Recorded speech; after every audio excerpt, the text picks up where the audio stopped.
Fala pessoal, hoje a gente traz mais história do mundo da impressão 3D e uma empresa que muitos vinham perguntando pra gente para trazer essa história, que é a Prusa 3D, pessoal. Exatamente, mas antes disso, aproveitando o nosso ensejo de impressão 3D, não se esqueçam do site da Foremost. Para você que já imprime, temos lá filamentos, resinas e logo mais acompanhem, podem ter outras novidades para você que precisa de uma ajudinha aí no seu dia a dia de impressão 3D. Não esquecendo que a gente tem nosso curso lá, caso você precise de aí dar uma estudada e evoluir suas habilidades. Porém, se você está procurando somente uma peça, você está só passando por aqui para conhecer um pouco mais, corre lá também que a gente tem todos os produtos da Foremost e também podemos personalizar. Só entrar em contato que a gente transforma e materializa sua ideia. Não deixem de aproveitar, tá?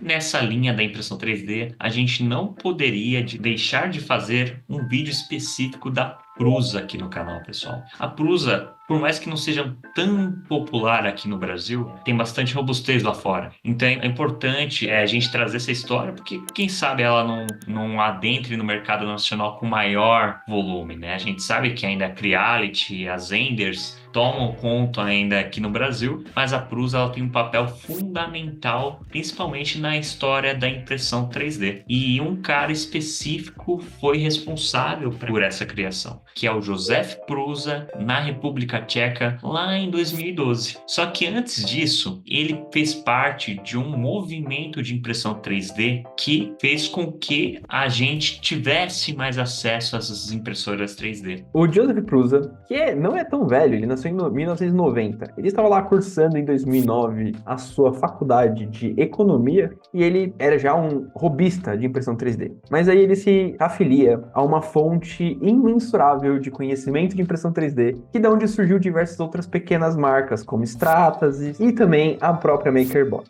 que é o programa da HipHap. Esse programa foi conectando pessoas do mundo inteiro em um projeto aberto para fazer e desenvolver uma impressora 3D. Então, o Josef ele se apropriou ali, né, dentro desse conhecimento vasto que foi gerado nesses anos, e ele começou a montar e desenvolver a sua própria impressora. E aí foi de onde saiu o nome da própria marca, que é a Prusa. E aí, em 2010, antes, né, de fundar a Prusa em si como empresa, ele começou a desenvolver uma pequena peça, que eu acho que vocês nem devem usar tanto, mas chama mesa aquecida. Ele desenvolveu essa pequena peça para facilitar os projetos que estavam sendo desenvolvidos no laboratório da HipHap. Ele que desenvolveu a primeira modelo ali, o primeiro conceito, e foi quando ele monta, né, e concebe ali a primeira versão da máquina Prusa dele, que era a Prusa Medel. E ela foi lançada em 2010. E aí ele começa realmente a conseguir começar a produzir, né? Então ela tinha até um slogan muito interessante na época, que era fácil de montar, fácil de modificar e fácil de customizar. Então era uma máquina com frame, eles chamavam de Ford T da época ali de impressora 3D, porque ela tinha uma estrutura metálica muito simples com taruguinhos ali de alumínio,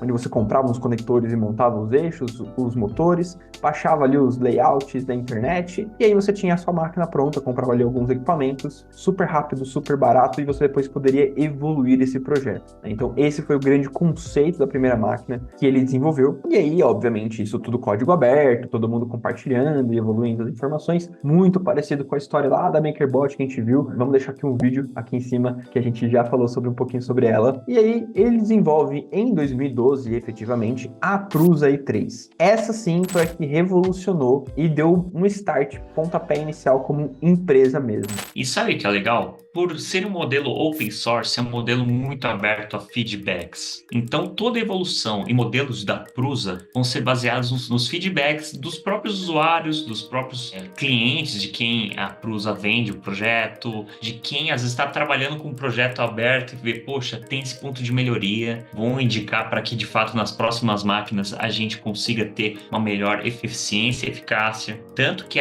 o modelo i3 depois já originou a MK2, a MK3, que são modelos que até hoje são muito utilizados no mundo. O modelo i3 também ainda é muito vendido, né? E o engraçado é que que a Prusa, ela trouxe conceitos de máquinas que é muito exclusivo deles, né? Então, assim, que hoje a gente vê em alguns modelos, às vezes muito mais específicos, quando a gente fala de Creality, por exemplo, mas, no geral, né, a Prusa tem uma particularidade de sempre ter um eixo duplo no eixo Z, para garantir a estabilidade da máquina. Eles desenvolveram muitas melhorias, né, do modelo i3 para o MK2 e MK3, principalmente com uma nova base de impressão, né, mesa aquecida, a própria guia, uso de guias lineares para ajudar no eixo de extrusão ali. E também, aí, mera coincidência com o Ender 3 é coincidência, não foi porque a Creality copiou a MK2. Se olhar uma para uma e outra para outra, é tudo igual. É estrutura de alumínio. Então, assim, foi um processo de evolução muito grande. A Prusa, obviamente, tem suas particularidades, mas o software da Prusa sempre foi um software muito aberto, né? Então, tipo, desde o início, a Prusa, ela, quando surgiu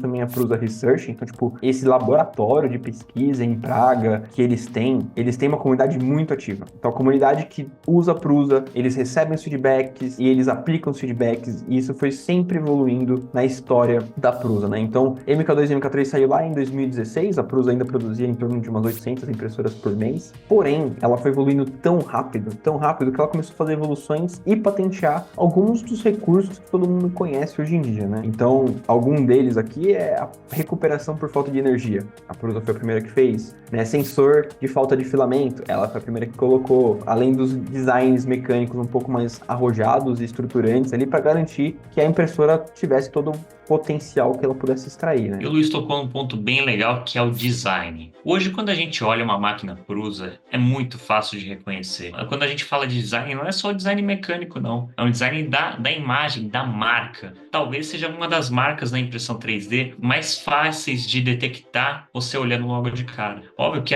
quem já está acostumado no mercado da impressão 3D vai identificar uma Ender, vai identificar uma Creality. Mas imagina aquela pessoa que está vendo aquela máquina pela primeira vez e olha aquela máquina com todos os detalhes laranja, aquela máquina da Prusa e fala, poxa, na próxima vez que eu ver essa máquina eu vou saber que é da Prusa. É diferente. Então talvez seja um dos modelos de impressão 3D e marcas de impressão 3D muito mais fáceis de detectar. Eles trabalham muito bem isso. E vendo essa necessidade, pessoal, ao longo do tempo, principalmente lá em 2019, eles viram que, poxa, como é que agora a gente torna mais acessível? Por mais que o nosso modelo tenha iniciado com uma questão de open source e tal, a gente vê que financeiramente, às vezes, não é todo mundo que tem condição de ter uma máquina Prusa, né? Como é que a gente traz isso para o mercado?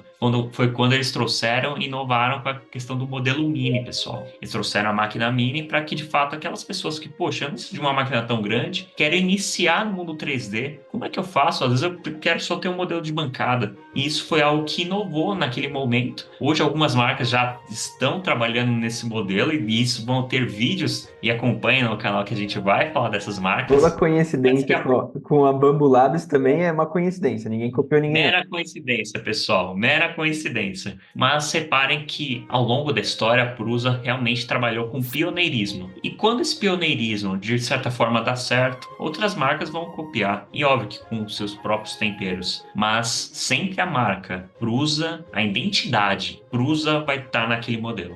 É muito legal ressaltar que nessa jornada que ela teve nos últimos anos, né? Ela, diferente da MakerBot, que também nasceu ali junto no projeto da HipRap, a MakerBot, ela seguiu um caminho mais de máquina de alto padrão. Era uma máquina muito voltada para o time de engenharia, para a galera que não queria comprar uma Stratasys, comprasse uma MakerBot, que é uma máquina um pouco mais especializada e nichada. A Prusa, pelo outro lado, ela foi para um caminho que tendeu a ser um pouquinho mais lento, mas ela foi para um caminho de máquinas realmente de fácil acesso, né? De alto custo-benefício, né? Não são máquinas que são relativamente caras até hoje, todas as máquinas são vendidas, os modelos principais, são modelos relativamente acessíveis, né? Então, a Prusa, eu acho que sempre teve essa preocupação em trazer a impressão 3D para o dia a dia das pessoas, para as pessoas terem em casa, para as pessoas poderem usar no dia a dia, seja como hobby, seja para a parte de trabalho. Eu acho que era muito a ideia ali que o Joseph criou, na época que ele era um hobbyista de impressão 3D, então acho que isso foi muito bacana. E aí você olha também, né, antes de 2019, a Prusa conseguiu ali fazer a primeira impressora SLA, né, então uma tecnologia tecnologia que já era muito antiga. Eles trazem uma impressora de resina compacta também. Logo em seguida, eles trazem o Prusa Slicer, que é derivado, né, do Ultimaker Cura, ser também um software aberto, mas eles identificaram tantas diferenças entre o Cura, um fatiador, né, que seria aberto, que eles quiseram desenvolver o próprio software, né? E hoje existe uma briga muito grande de quem usa Cura, de quem usa Prusa Slicer.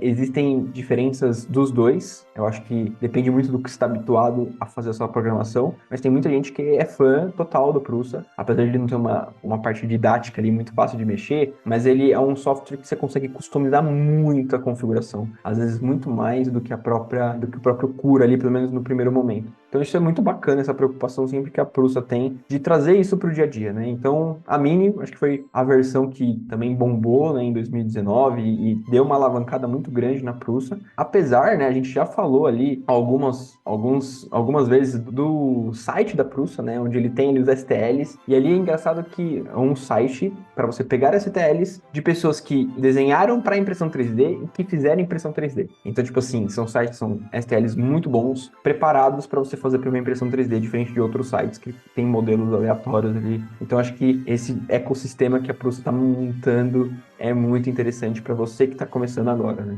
O ecossistema que a Prusa monta sempre vai querer incentivar o mercado 3D. E aqui a 4Motion a gente também quer seguir esse mesmo caminho. Então, se você quer saber algo mais sobre a Prusa, ou outra marca de impressora, outro modelo, deixa aqui nos comentários, a gente traz a história, a gente pode fazer um vídeo mais detalhado de algum modelo de máquina da Prusa que você queira entender mais a fundo. A gente sabe que às vezes é um modelo que não está tão massificado aqui no Brasil, que a gente consegue trazer esse conhecimento melhor para vocês. Poxa, comentem aí. Não esqueçam de seguir a nossa playlist de impressão 3D, hein? Exatamente. Corre lá, se inscrevam, falem mais sobre que temas que vocês querem que a gente traga aqui no canal. A gente sempre está aberto a atender às exigências de vocês, dos nossos públicos. Então, até mais, até o próximo vídeo de Foremost. Valeu, pessoal!